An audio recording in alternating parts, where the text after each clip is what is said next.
Bienvenidos a el foro de Periodismo Científico Edición Latam.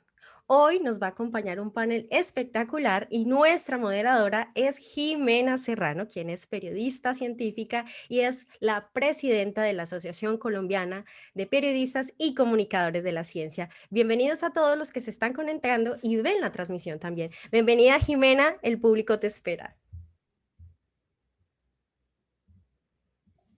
Y mientras se van conectando nuestros siguientes invitados, quiero recordarles que esta semana estuvimos en el segundo Foro Nacional de Periodismo Científico y Divulgación en Perú, luego ayer en Colombia y hoy, por supuesto, la cuota latinoamericana, con presencia y con, por supuesto, invitados internacionales de Estados Unidos, España y toda la región.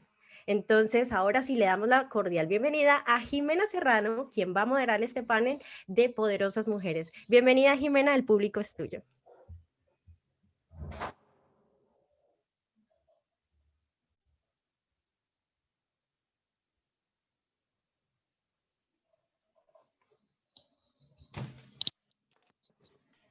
Jimena, el audio. Siempre pasa, sobre todo iniciando. Bueno, no, pues les decía que yo estoy encantada de estar con ustedes aquí, empezando esta jornada, pero encantada de estar compartiendo esta sesión con maravillosas mujeres que nos representan de Latinoamérica. Hoy nuestra conversación será sobre comunicación de ciencia con enfoque de género en Latinoamérica. Entonces, pues nada, empecemos, mis queridas amigas y compañeras hoy de mesa. Les voy a presentar muy brevemente porque estamos sobre el tiempo, estamos siendo muy rigurosos con el tiempo de tener 5 minutos por respuesta cada una. Así que iniciemos. Les presento a Nelly Paul, presidenta de ACHIPEC de Chile, la Asociación de Periodistas Científicos de Chile. Ella también es directora de comunicaciones del Instituto de Ecología y Biodiversidad, además de ser divulgadora, periodista científica, pues es una gran científica también. Tenemos a Leida Rueda desde México, presidente de la Red Mexicana de Periodistas y Comunicadores de Ciencia, periodista también de ciencia de la UNAM, de TV UNAM, de SciDevNet de Latinoamérica, y bueno, una gran compañera siempre. Está Roxana Tabacman, por favor, qué dicha tenerte aquí, periodista, editora y escritora de Ciencia y Salud, miembro de RADPC y bueno, también de Reconciencia, pertenece a ambas asociaciones, de la Argentina y de la de Brasil. Así que estamos cubriendo una gran parte de Latinoamérica. Contamos también con Sofía Cabrera, coordinadora de investigaciones de la Facultad de Comunicación de la Universidad UTE, cofundadora de CUNA, con quien ya también hemos compartido algunos espacios. Bienvenidas todas, es un placer enorme. Y entonces empecemos con esta primera pregunta. ¿Es posible una comunicación de ciencia con enfoque de género en Latinoamérica? Bueno, démosle paso a Nelly a ver sobre este tema. Hola Jimena, muchas gracias, gracias por la invitación y un agrado estar compartiendo este espacio virtual con gente muy, muy querida. Así que hola y un abrazo para todas y para todos quienes nos están escuchando. Sí, ante la primera pregunta, lo primero que busqué para prepararme para hoy es cuál es la definición de enfoque de género. Entonces creo que eso me guió a mí a pensar un poco la respuesta. Enfoque de género considera las distintas oportunidades que tienen hombres, mujeres, bueno, disidencias y diversidad sexual, las interrelaciones que existen entre ellos y los distintos roles socialmente asignados, ¿ya? Entonces, el enfoque de género es consciente, respetuoso y a mí me gustaría agregar que es responsivo, porque hay muchos ya estudios y análisis periodísticos y científicos que muestran las brechas de género en distintos aspectos, pero no tanto son propositivos en términos de, ok, entonces hagamos algo al respecto, ya está bien, ya hemos levantado la voz de alarma, hay que seguir haciéndolo, falta mucho, pero también es necesario ser responsivos y empezar a ofrecer alternativas. Bueno, y este enfoque hay que tenerlo ante las diferencias, las minorías y las poblaciones vulnerables. Entonces, yo creo que ahí el desafío en términos de enfoque género también es paralelo al desafío que tenemos de llegar a poblaciones vulnerables, a quienes, en nuestro caso particular, quienes no están interesados previamente en ciencia, porque han tenido tal vez una educación deficiente en ciencia. Los sistemas públicos de educación de nuestra región son malos, ¿no es cierto? Dependen mucho del mercado. Entonces, yo creo que tiene que ver un poco por ahí. En términos de cómo podemos hacer que esto suceda, yo creo que hay que afrontar, hay que pensar en muchas cosas. Voy a decir solo un par ahora para después dar paso a las compañeras y continuar después. Una cosa que yo creo que tenemos que hacer es enfocar parte de la comunicación de la ciencia en romper estereotipos, ¿ya? Yo creo que se hace, pero hay que hacerlo aún más. Yo creo que más que enfocarnos tanto en contenido, tenemos que enfocarnos en mostrar a esa diversidad de personas que hacen ciencia, mostrarla. Y es más sencillo también a veces que comunicar tanto contenido. Desde el periodismo mismo, una cosa que se puede hacer es, por ejemplo, poner en pauta de los medios, decir, si vamos a hacer un artículo de periodismo científico, asegurémonos que haya paridad de género entre las personas que entrevistamos. Tengamos una voz femenina, una voz masculina, una voz diferente. Yo creo que eso es algo que se podría establecer incluso como norma en algunos medios. Estereotipos. Y lo otro también es enfocarnos en públicos, no es lo que suelo decir, a mí en general yo no me enfoco en públicos infantiles, tengo más que suficiente con mis hijos, me bastan y me sobran, pero yo creo que es importante acercarse principalmente a las niñas en la edad entre los 5 y los 8 años, que es cuando empiezan a sentirse deficientes en términos de ciencia, porque se las socializa de esa manera. Entonces, ese es un público que tal vez podríamos considerar clave para tener un enfoque de género en la comunicación de la ciencia. Eso por ahora. Bueno, pues fantástico, sí es cierto, hay que tener en cuenta justamente esos públicos a la hora de comunicar. Así que bueno, pues pasemos con Aleida. Querida, encantada de saludarte. Tu respuesta a este cuestionamiento. Hola Jime, hola a todas mis compañeras panelistas y todas y todos los que nos acompañan hoy o nos van a ver más tarde. ¿Es posible una comunicación de ciencia con enfoque de género? Yo diría, no solo es posible, es súper necesaria. Yo creo que tiene que ver con una cuestión de que el periodismo, o bueno, en este caso la comunicación, refleja mucho de las dificultades en la ciencia, ¿no? De las realidades en la ciencia. Y como periodistas, pues en realidad no cubrimos la ciencia como un ente ajeno a las personas, ¿no? La actividad científica no es neutra, ni es ajena, ni es libre de sesgos o de estereotipos, ya lo decía Nelly. Entonces, la actividad científica es humana y también en nuestros países tenemos que reconocer que es históricamente masculina, ¿no? Masculinizada. Estamos, el sistema científico está, si no ya constituido en porcentajes, sí al menos quienes toman las decisiones son en frecuencia hombres blancos, heterosexuales y privilegiados. Y eso determina muchas condiciones desiguales en los sistemas científicos o en los centros de investigación o en la forma en que se desarrolla ciencia, ¿no? Una de las cifras más importantes, que es mundial, pero bueno, el 25% de las personas que se dedican a la investigación en el mundo son mujeres, ¿no?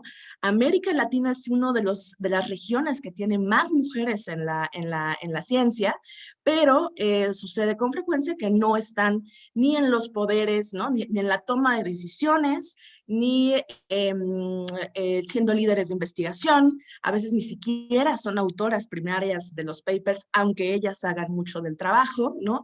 Es decir, las carreras académicas en general se caracterizan por patrones sexogenéricos, que quiere decir que los hombres pueden dedicar más tiempo a la investigación, mientras que las mujeres sí deciden tener una vida de hijos y de familia, ¿no? Están casi obligadas a hacerlo ellas, lo que ponen en detrimento su productividad. Entonces, eso es lo que sucede en la ciencia. Y ciertamente lo que tenemos que tener claro es que el periodismo, la comunicación, no puede quedarse ajeno de esa realidad. Tiene que volverse un reflejo, porque si puede reflejar la realidad, no solamente estaríamos haciendo nuestro trabajo pues, más apegado a la verdad, que es lo que buscamos como periodistas, sino que efectivamente podríamos, al visibilizarlo, ponerlo en el debate público, ¿no? O sea, esto está bien, esto es normal, ¿por qué no debería ser normal? Y creo también que nos obliga a reflexionar muy profundamente sobre cómo mejorar nuestro periodismo, cómo hacer unas coberturas con un enfoque, con una conciencia de estas problemáticas. Yo diría 4 cosas muy prácticas, aunque ya lo mencionó Nelly.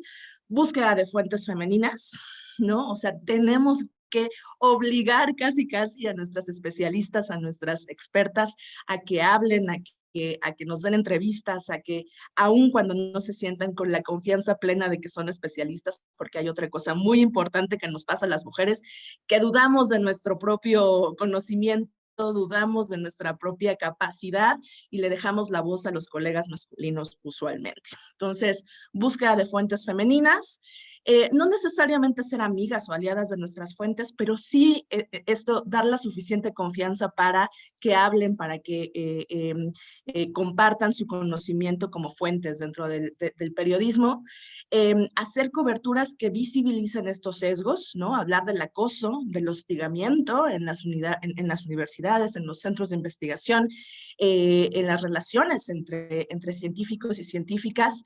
Si hay protocolos en las universidades y en los centros de investigación, si han funcionado, por qué no están funcionando y qué debería ser los sistemas educativos y científicos para que funcionen. Y finalmente, hacer historias sobre las problemáticas que enfrentan las mujeres, ¿no? Y que incluyen tanto ciencias exactas como ciencias sociales, la violencia en la cuarentena, por ejemplo, ¿no? ¿Qué pasa con el embarazo y la COVID? ¿Qué pasa con el uso de anticonceptivos? ¿Cuál es la percepción de las mujeres en el uso de los anticonceptivos? Etcétera. Entonces, yo diría, ¿es posible? Sí. ¿Es necesario? Súper sí. ¿Es fácil? No lo creo. Lo que hemos visto últimamente en cuarentena, no sé si vieron este último reporte de algunas asociaciones que se llama Ser Periodista en Twitter, ¿no? Y lo que decían es, las mujeres, mucho más que los hombres, son agredidas por el trabajo que hacen, pero además la mayoría son agredidas con expresiones machistas, sexistas, ¿no? Comentarios que tachan su capacidad intelectual. Entonces, creo que no va a ser fácil, compañeras, pero creo que es súper necesario y estos espacios nos tienen que obligar a reflexionar al menos de cómo estamos haciendo nuestra chamba y compartir experiencias y compartir recomendaciones para que lo hagamos cada vez más. Exactamente, por eso lo que tú dices, por eso este espacio. Sabemos que no es fácil, pero aquí vamos en la lucha y aquí vamos ganando terreno. Roxana, queremos escucharte. Me han mutado, ahora estoy. Bueno, primero, nuevamente muchas gracias por la invitación, realmente un lujo poder ver estas caras conocidas que si uno sigue en la vorágine de la actualidad y cuán importante es parar y pensar, ¿no? Bueno, coincido totalmente con las chicas de que sí que es posible hacer una comunicación de la ciencia con enfoque de género, pero quiero traer el lado un poco más optimista. Hemos mejorado. Cuando yo era chica, si queríamos hablar de una científica mujer, aparecía el nombre de Madame Curie, así como aparece siempre el de Einstein y eso no cambió. Hoy a nadie se le ocurriría llamar a una científica Madame y a nadie se le ocurriría llamarla por el apellido del marido. Así que bueno, hemos avanzado un poco, hay que seguir en el camino, pero se puede. ¿Qué es lo que falta? Bueno, falta mucho. Nos falta mucho trabajar en el tema del lenguaje. A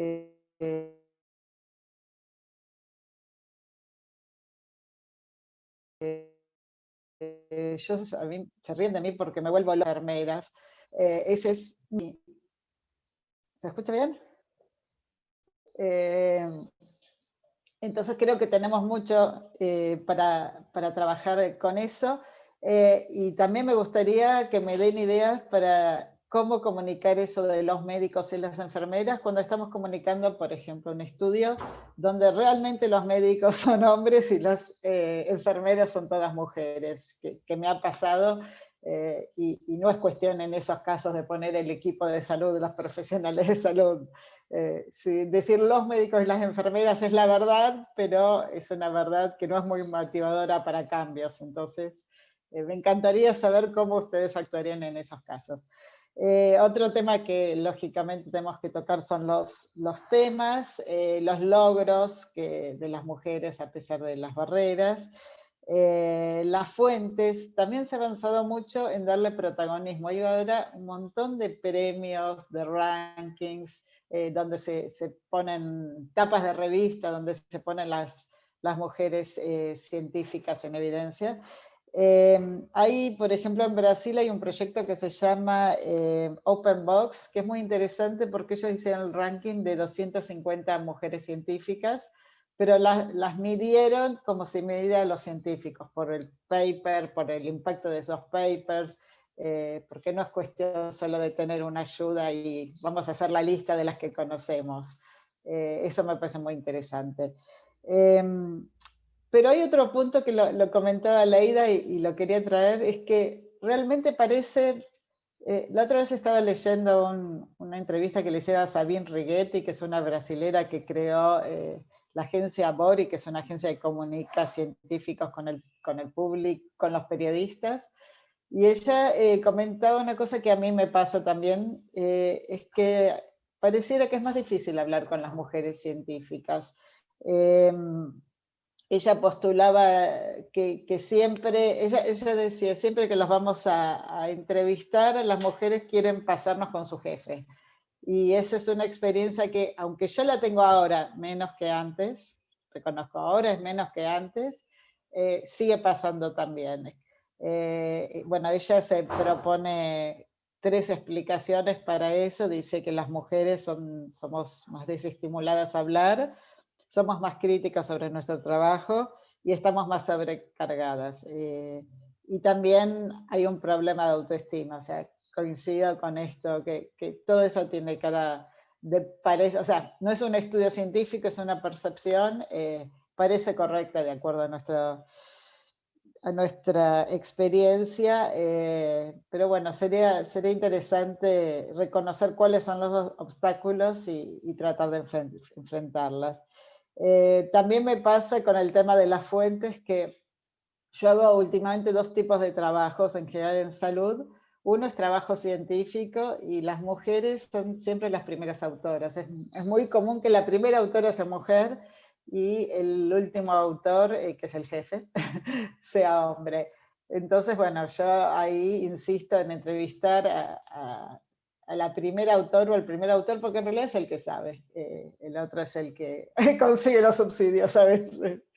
Entonces, con eso yo consigo darle bastante protagonismo a las mujeres, pero por otro lado, cuando tengo que entrevistar a las sociedades científicas, que muchas veces son mis referencias, sociedad de alguna especialidad médica, ahí sí, los presidentes, vicepresidentes y los directores de las áreas principales son casi siempre hombres, y me ha pasado alguna vez que no me acuerdo qué sociedad científica era, pero yo quería sí así que fuera una mujer, y fui a internet a mirar cómo era el cuadro, y la mujer era había 2, una era directora de eventos y la otra directora de comunicación.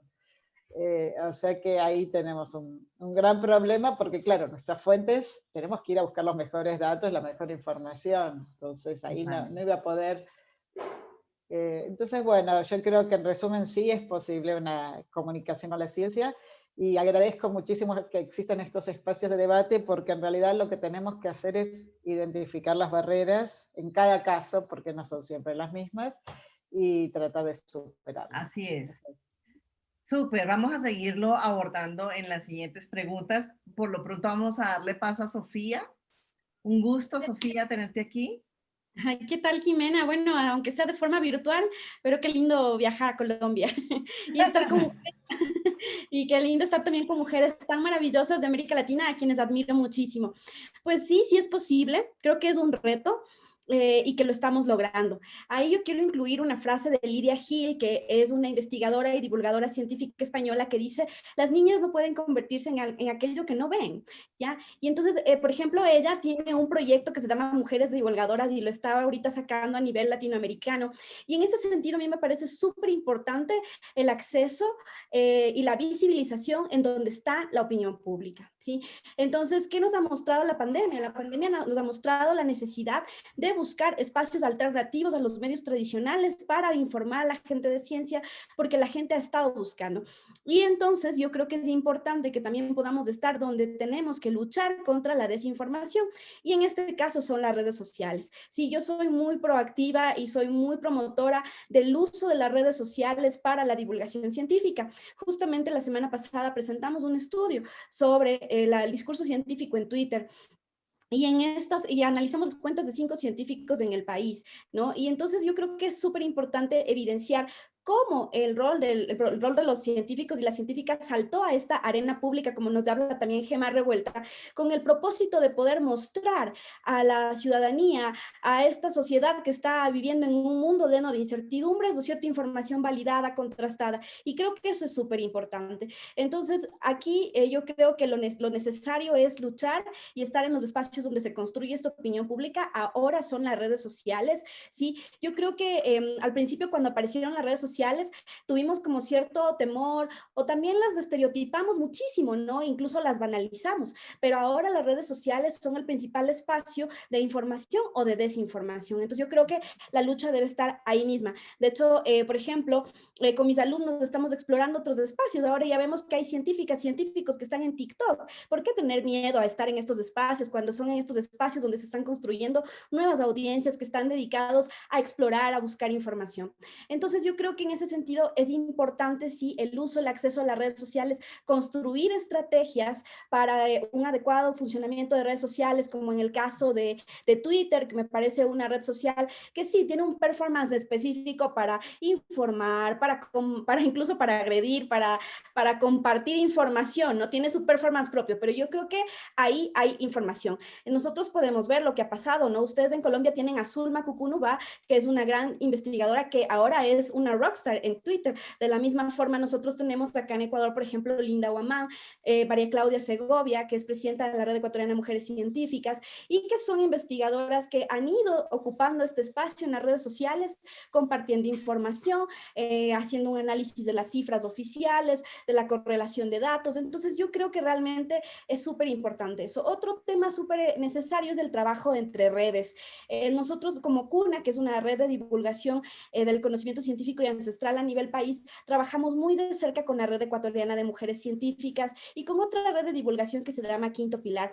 Entonces yo creo que ese trabajo entre redes también te permite ir consolidando acuerdos, también consolidando, amplificando la información, amplificando las audiencias, ¿no? Porque cada red tiene una audiencia diferente, y de esta forma nosotros nos hemos podido consolidar a nivel país, porque claro, como ustedes también saben, el tema de la comunicación y la divulgación de la ciencia en Ecuador ha tenido como muchas dispersiones, ¿no? Es decir, por cada año, por cada cuestión administrativa que hemos tenido, por cada cambio electoral, esto ha sido como un desborde, va de nuevo y regresa. Entonces, más bien, creo que ha sido esta persistencia de poder trabajar colaborativamente en red lo que nos ha mantenido, ¿no? Y también, como digo, generar esta visibilidad en las redes sociales.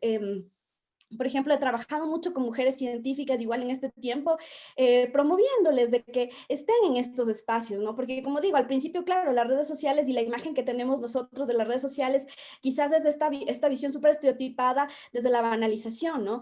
Pero ahora hay que entender que esos son los nuevos espacios de información y de desinformación. Entonces, la lucha se la debe hacer ahí.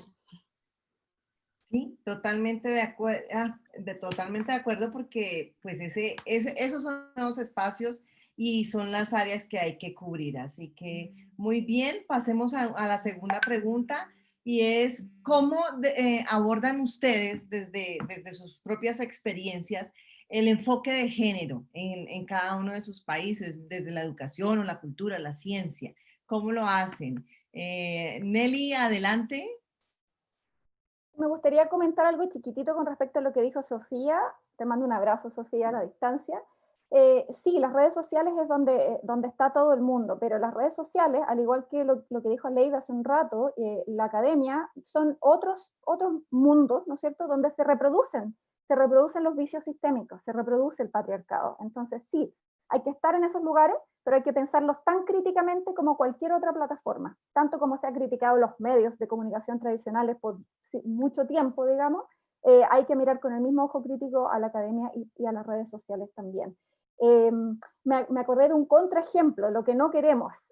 En el caso de Chile en particular, el nuevo Ministerio de Ciencia, que lleva un par de años nomás de funcionamiento, incluso menos, está construyendo una política de género, quiere hacerlo de manera participativa y una hoja de ruta, ha habido estudios, está muy bien documentada la brecha de género en ciencia, que en Chile la proporción de mujeres investigadoras es una de las más bajas de Latinoamérica. Si bien Latinoamérica es alto con respecto al 25% de promedio mundial, Chile tiene 31%, que es muy bajo.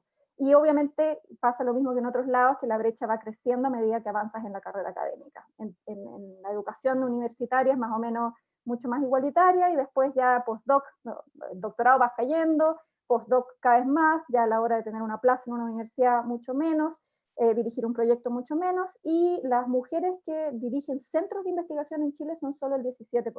O sea, el 17% de los centros de investigación están liderados por mujeres. O sea, la brecha se agranda, ya todos lo sabemos. Y conociendo todo esto y sabiendo todo esto, desde el mismo gobierno de Chile, hace unos meses lanzaron un video, ya no me acuerdo si era por el coronavirus u otra cosa, pero un video corto que no duró ni un día digamos, en la web, porque fue troleado infinitamente y lo bajaron muy rápidamente. Y era un video en el cual una madre y su hija se hacían ciertas preguntas científicas, les digo, no me acuerdo el tema específico, pero era un tema de salud, y lo hacían de una manera que era como enfatizando en su ignorancia. Y el que respondía a las preguntas era un niño, hombre, vestido como el estereotipo del científico varón, ya con delantal que le quedaba gigante, unos lentes de este tamaño, así el clásico Raw Scientist Test, ¿no es cierto? Un científico de laboratorio clásico. O sea, ya empleaban un estereotipo que llevamos años tratando de romper. Y él le respondía a estas preguntas a estas mujeres ignorantes. Entonces, incluso dentro de un ministerio que ya está muy consciente de todos estos temas, se les escapan ese tipo de cosas. Eso significa que el enfoque de género no ha permeado, ¿ya? No ha permeado para nada, con miles de asesores, y no vieron que esto era algo evidentemente que no estaba funcionando. Les quiero contar de un proyecto en particular que hicimos justamente para tener enfoque de género en comunicación de la ciencia, con dos colegas de acá de Chile, Sofía Otero y Luz María Fariña. Hace varios años ganamos un fondo concursable para hacer un juego, ¿ya?, para niñas, para estimular la observación científica en niñas de, ¿cuánto era?, 7 a 11 años, y se llamaba Julieta en la Tierra de las Niñas. Julieta ya era un personaje existente de cómic, enfocado en esa etapa de las niñas. Era una niña preadolescente muy urbana, que tenía amigos, amigas, sus primeros romances, etc. Y nosotros nos asociamos con la artista que la dibuja e hicimos este kit de exploración. Sacamos a Julieta de la ciudad, la llevamos a la naturaleza y creamos una pequeña mochila que tenía, bueno, una botella de agua, lápiz, un frasco de recolección, una lupa, y lo más importante, una bitácora, que era un pequeño libro en el cual Julieta sugería algunas actividades para estimular a que las niñas salieran a hacerse preguntas sobre flora, fauna, geología y clima, ¿ya? Y también recuerdo que del gobierno nos ganamos el proyecto, insisto, un gobierno que tiene la palabra género como en el discurso al menos, y apenas lo ganamos, vino una resolución como de los abogados del gobierno diciendo que no podíamos hacerlo, había que incluir a niños en el proyecto porque si no era discriminatorio, siendo que había una política de género establecida y etcétera, etcétera. Entonces, nosotros rebatimos eso y dijimos, usted está violando absolutamente todo lo que pedía el concurso, y ganamos y hicimos el proyecto. Entonces, un proyecto enfocado en niñas, porque no hay juguetes. Si tú buscas en Google juguetes ciencia, van a aparecer solo cosas para niños, todas azules, todo para eso. Y juguetes niñas, ya lo sabemos, todos son limpieza, cuidado, ¿no es cierto? Entonces quisimos como llenar ese vacío que existe en los juguetes. Y otra cosa me acuerdo que queríamos hacer era no aportar tanto contenido científico, sino que queríamos que las niñas buscaran e inventaran y crearan, que es la base de hacer ciencia. Hacer ciencia no es aprenderse un montón de cosas de memoria. ¿ya? Es aprender con tus propios medios. Entonces, ese fue un proyecto que hicimos que recibió en su momento mucha prensa. Muy Y bien. apuntando a esto. Ok. Bueno, fascinante. Todos los recursos son muy válidos. Aleida, te escuchamos, por favor. Sí, híjole, yo creo que ya cuando nos metemos a la onda de cómo hacerlo, es cuando vienen los retos y a mí me parece especialmente desafiante, ¿no? O sea, yo no tengo muchas respuestas, yo lo que tengo son como preguntas y preguntas y todo el tiempo es como reflexionar sobre cómo realmente le ponemos perspectiva de género a lo que hacemos. Creo que personalmente es más una cuestión de actitud, ¿no? De voluntad, ¿no? De yo quiero hacer un periodismo con enfoque de género más que verlo como un resultado terminado, ¿no? O no sé si puedo mostrar mis notas y decir, aquí está la perspectiva de género, ¿no? No sé si es algo que se pueda lograr tan explícitamente, pero sí creo que al menos la actitud y la voluntad consciente de que es necesario mostrar sesgos y es necesario mostrar desigualdades y es necesario luchar contra ellas a partir de una cobertura consciente de estas problemáticas puede hacer una diferencia. Yo me iría por algunas, no sé si recomendaciones, pero más bien algo como que hemos aprendido en estos meses de pandemia. Una de las cosas que ha sido súper importantes ha sido tener asesoras femeninas, ¿no? No necesariamente las fuentes, sino las especialistas que son mujeres y que siempre aprovechamos, bueno, yo personalmente aprovecho para preguntar en qué tipo de aspecto de su trabajo hay especiales desafíos, necesidades, ¿no? Qué tipo de problemáticas se enfrentaría una viróloga a la que le estoy preguntando cierta cosa para cubrir una historia, ¿no? Como pensarlo no necesariamente solo a través del contenido, del conocimiento que tienen, sino también de todas estas ámbitos o problemáticas que van más allá de la ciencia, que están desde su mero interés, desde su experiencia, desde su origen, ¿no? De dónde surgió su conocimiento, su interés en la ciencia, y explorar un poco eso para determinar un poquito mejor como cuáles serían sus principales desafíos, ¿no? En el proyecto de COVID Conciencia nos unimos con una red que se llama Científicas Mexicanas, que son más de 100 científicas de diferentes especialidades, y ha sido súper interesante esto, no solamente porque tenemos pues, el apoyo, la colaboración, la asesoría, ¿no? Para hacer contenidos científicos, sino también porque yo he aprendido muchísimo. Tienen un grupo en Facebook justamente de científicas mexicanas, y se ha vuelto una especie de terapia colectiva, ¿no? En el que todo mundo puede decir, bueno, yo necesito a alguien que me apoye en esto, me pasó tal cosa con mi asesor, me pasó tal cosa con algún colega, vendo cosas, ¿no? O sea, cosas así como muy, muy diversas, pero que siento que al ser testigo de ese intercambio y de ese ejercicio de sororidad, me ayuda o nos ayuda como comunicadoras a reflejar alguito de lo que se está discutiendo ahí, ¿no? De las realidades, como decía, más allá del conocimiento. Y por otro lado, también en estos meses he entrado en grupos de periodistas feministas, que ha sido yo los celebro muchísimo porque he aprendido cantidad de cosas y sobre todo una visión, yo diría, más moderna. Digo, no soy tan joven, pero tampoco tan mayor, entonces estoy ahí en la línea, ¿no? En la que las periodistas se están organizando y entonces han hecho un trabajo espléndido de activismo en Twitter, y sobre todo de sororidad en los grupos de WhatsApp, ¿no? En estos meses, por ejemplo, hemos visto cómo en las conferencias de prensa, que se hace aquí en México una diaria todos los días a las 7 de la noche, hay una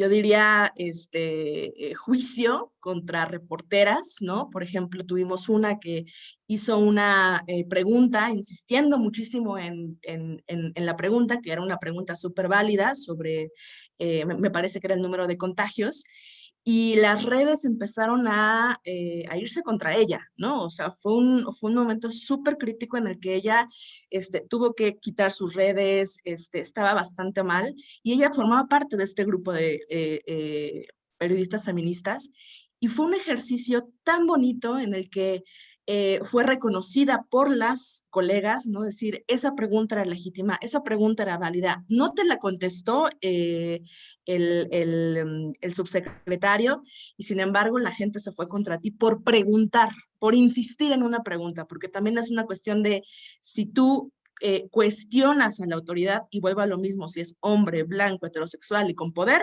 es muy probable que la que sea juzgada por hacer la pregunta seas tú y no él por no contestarla. Y por otro lado, otro ejemplo de activismo periodista en Twitter ha sido el Me Too, ¿no? Que ya todos lo conocemos. Acá en México hubo el Me Too Periodistas, donde salieron muchos hombres juzgados por, pues por experiencias de acoso, hostigamiento, violaciones incluso, la mayoría sin ser juzgados por la vía penal.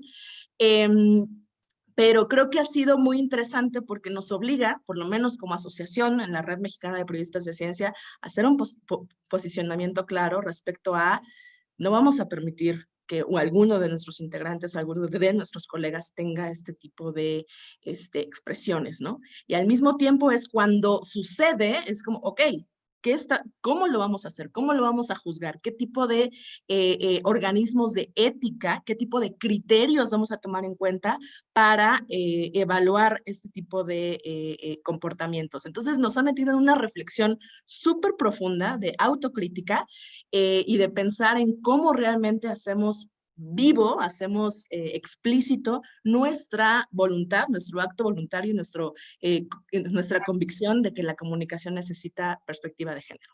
Así es, así es. Bueno, vamos a darle paso a Roxana, porque nos estamos alargando, nos encanta hablar como siempre, pero estamos acabando el tiempo. Roxana, el micrófono abierto para ti. Ya está abierto. Bueno, mira, en el periodismo y la comunicación de ciencia hay distintas formas de tomar estos temas. Admiro mucho, hay toda una generación que está haciendo mucho activismo, tanto en las cuestiones laborales, en el Me Too, en el uso del lenguaje. Yo diría que entre las periodistas científicas de Argentina se usa mucho el lenguaje inclusivo. Yo no lo uso, pero digamos que hay todo un movimiento muy fuerte y yo creo que realmente se van a conseguir cosas buenas. Quizás mi estilo personal pasa más por incluir estas cuestiones dentro del trabajo tradicional que hice toda mi vida, que fue buscar datos y fuentes e informarlas. Pero sí, en los últimos años yo creo que gracias a todos estos movimientos que me abrieron los ojos, presto más atención a los dos extremos, es decir, a las fuentes y a los destinatarios de mis notas.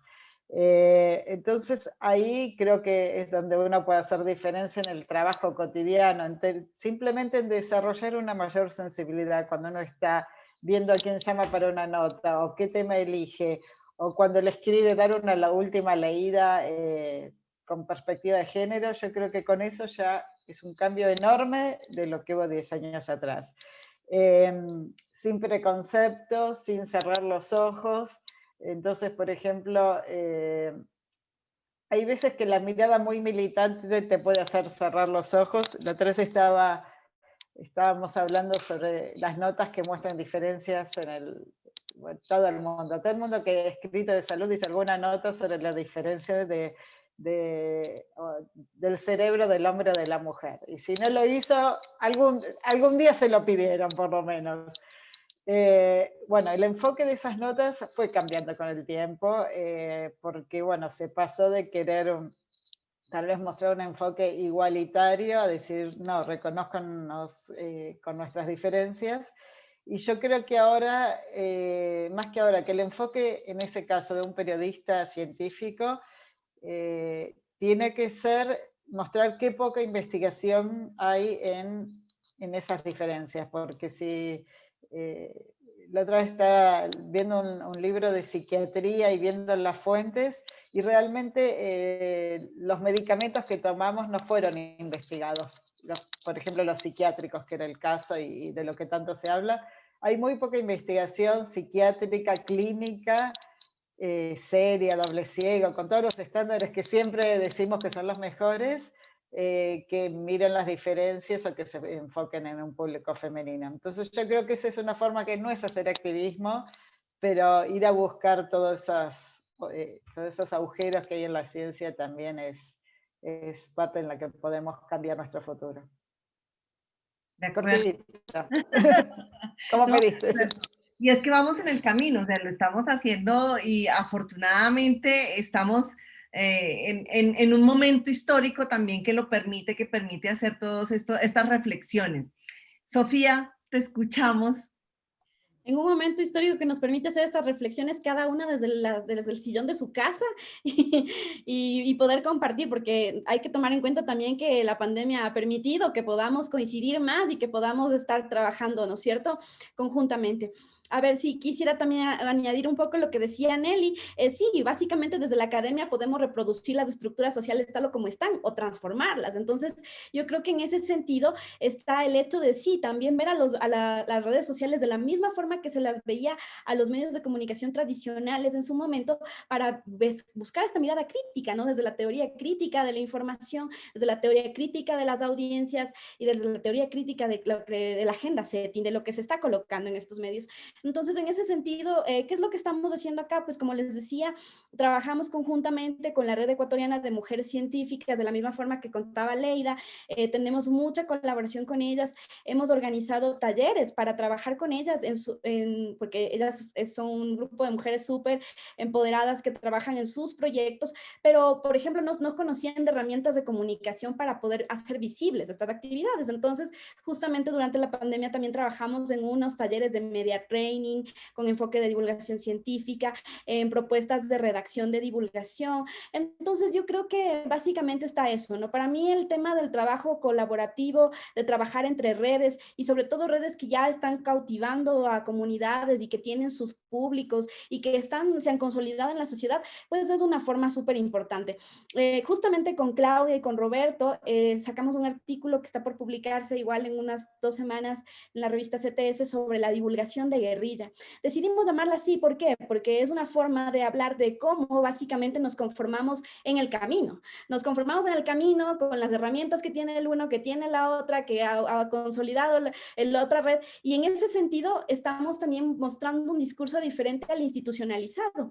Sí, como les decía previamente, también hay que tomar en cuenta que en Ecuador el tema de la divulgación científica no ha tenido una institucionalidad, no ha tenido una línea consecutiva, y por lo tanto las actividades que nosotros hacemos son basadas en actores que estamos trabajando en esto de forma voluntaria porque tenemos un compromiso social.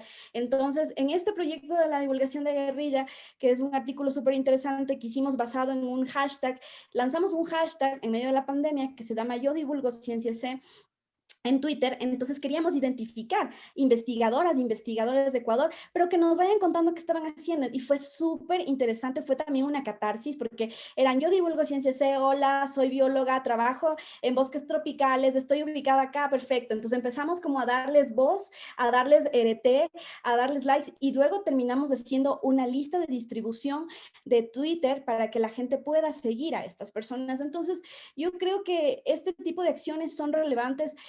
Claro, no perdemos la lógica de hacer este análisis del discurso, de lo que también se está hablando, ¿no? Porque sobre todo, por ejemplo, en las redes sociales y en este caso en Twitter, hay esta tendencia de que por un lado puedes estar informando, pero también puedes generar simplemente una opinión.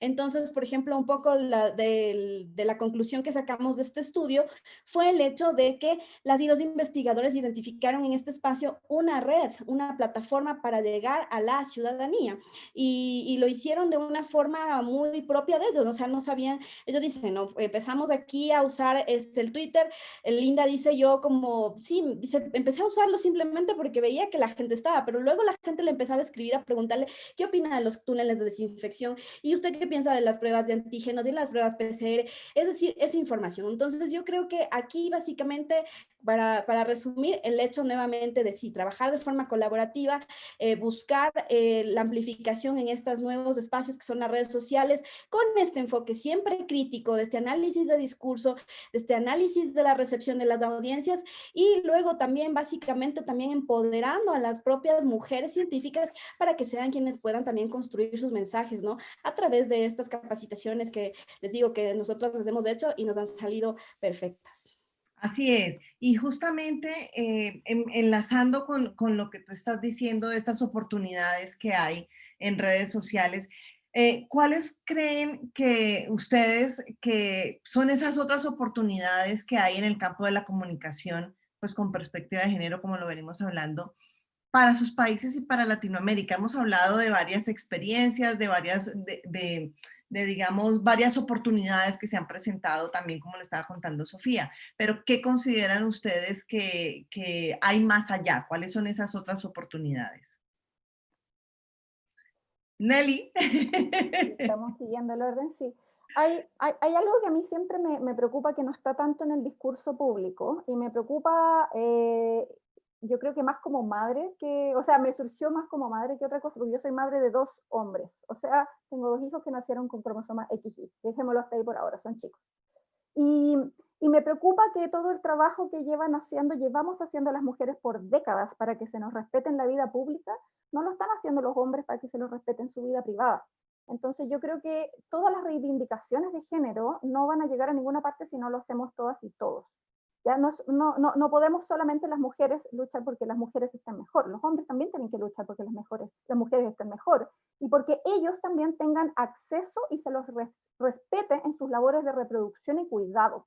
Y eso no se está hablando mucho. Incluso cuando hay políticas públicas, por ejemplo, de postnatal masculino, los hombres en el trabajo se burlan de ellos cuando los toman, ¿no es cierto? Ay, que la faldita, que eres la nana, que eres la no sé qué, anda ahí con la mamadera. Entonces los tratan mal, y los hombres sucumben ante eso y terminan no tomándose esos postnatales masculinos, por ejemplo, o se les dice que no están comprometidos con el trabajo cuando se dedican a eso. Entonces, como que toda la esfera del cuidado no está en la visión de masculinidad. Entonces, tanto como debemos romper los estereotipos femeninos, ¿no es cierto?, de que la mujer solamente sirve para conversar, dar amor y cuidar, ¿no es cierto? La mujer es tan racional o irracional como lo es el hombre. Yo creo que somos una especie bastante irracional en todo caso.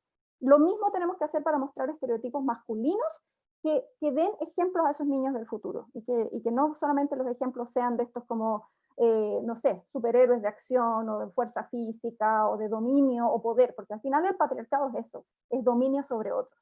Y yo creo que los hombres necesitan aprender que esa no es la única manera de tener éxito en la vida. Y yo creo que para mí eso es algo que me importa mucho, y que creo que no lo hacemos lo suficiente.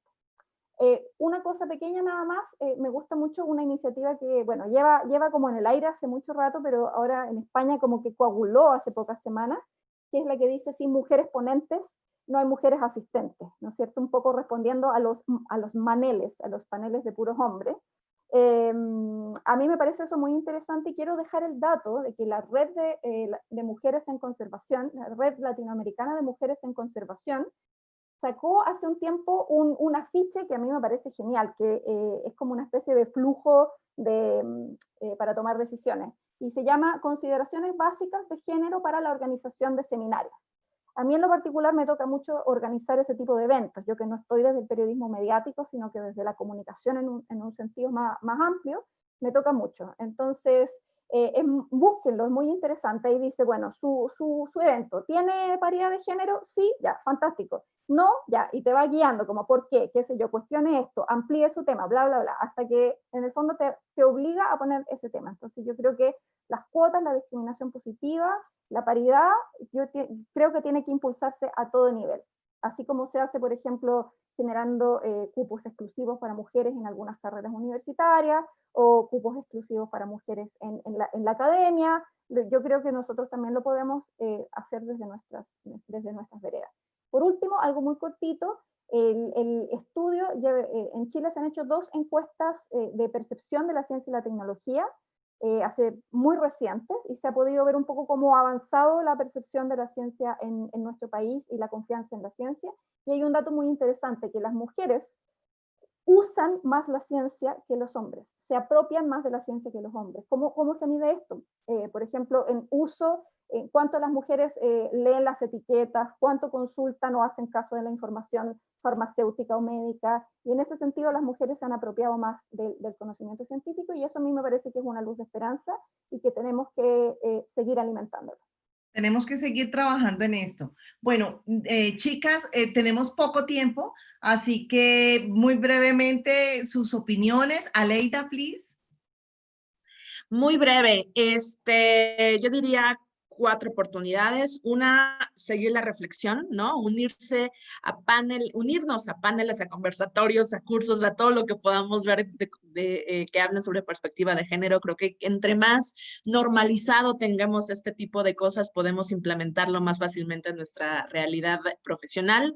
2, pensarle sesudamente a cómo implementar el lenguaje inclusivo, cómo responder a las ofensas, porque es súper común que si dices todes, ya hay mucha gente que te mira como, ¿what? ¿No? Y entonces empieza una confrontación. Yo diría que hay que saber cómo enfrentar, ¿no? Cómo cuidarnos entre nosotras, ¿no? En temas de estabilidad emocional, salud mental, que una ofensa en Twitter o una lluvia de ofensas en Twitter no nos lleven a la inmovilidad.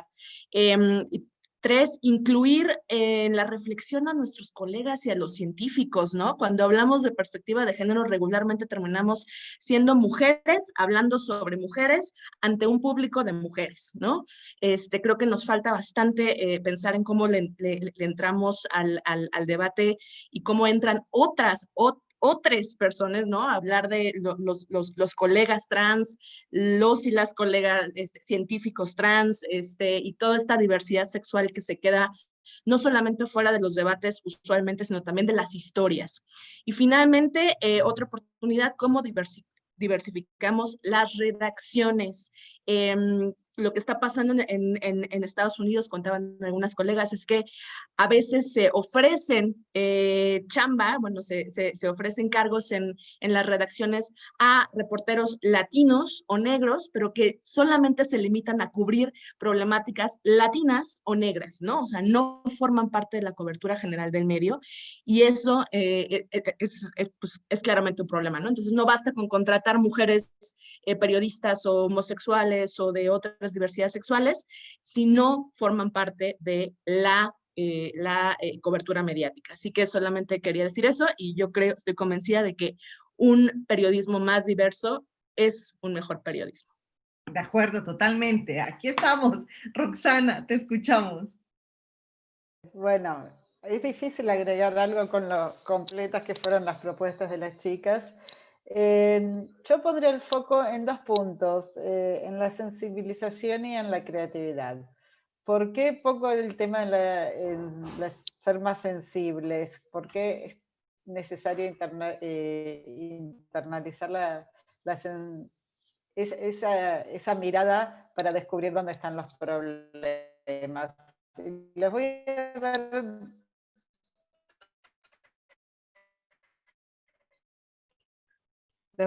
a dar un ejemplo. Ustedes saben que yo soy argentina, brasileño, que el que habla portugués desde que nació no lo creo, que no le moleste a nadie más que a mí. Es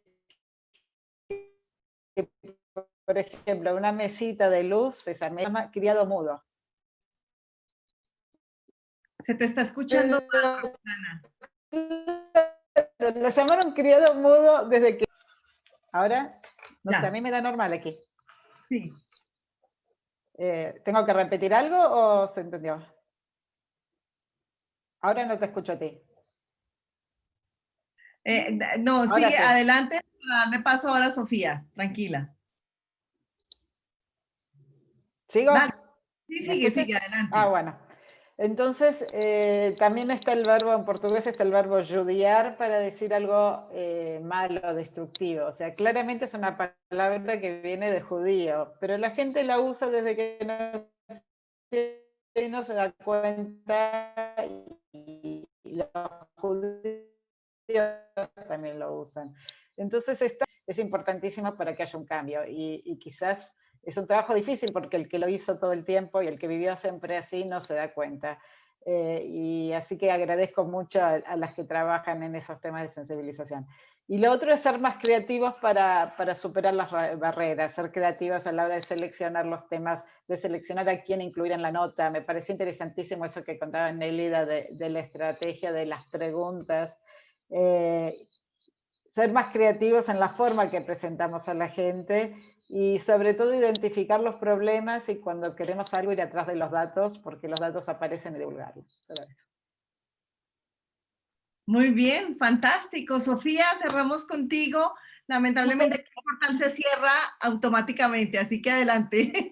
No puedo estar más de acuerdo con mis colegas aquí en esta mesa. Realmente incluiría todas las propuestas que ellas mencionan, solo básicamente tomando en cuenta que quienes estamos en la academia tenemos una misión más importante porque estamos en la formación, ¿no? En cómo convocar a las nuevas generaciones a que tengan una perspectiva diferente, a que sean creativos en el uso de los mensajes.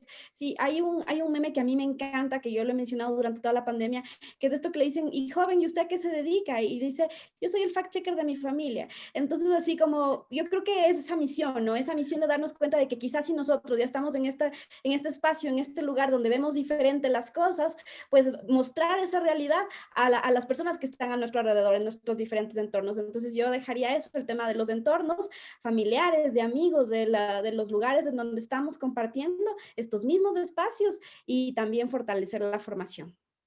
Por supuesto, pues chicas, ha sido un placer haber compartido con ustedes este espacio de reflexión, de aprendizaje. Esto es justamente lo que nos engrandece y por esto es que nos estamos uniendo para seguir adelante y cada vez pues tener una mayor inclusión y poder abordar estos temas de género como se debe. Así que sigamos trabajando, sigamos unidas. Nos veremos pronto. Un abrazo desde Colombia, enorme para cada una. Abrazo fuerte. Gracias abrazo. Gracias a todos. Abrazo. Muchas gracias. Estamos Chao. en el Foro de Periodismo Científico, edición latinoamericana. Los esperamos en la siguiente sesión, que es de cómo se comunica innovación, y vamos a tener panelistas de España. Muchas gracias. Ahí dejé el link. Hasta luego.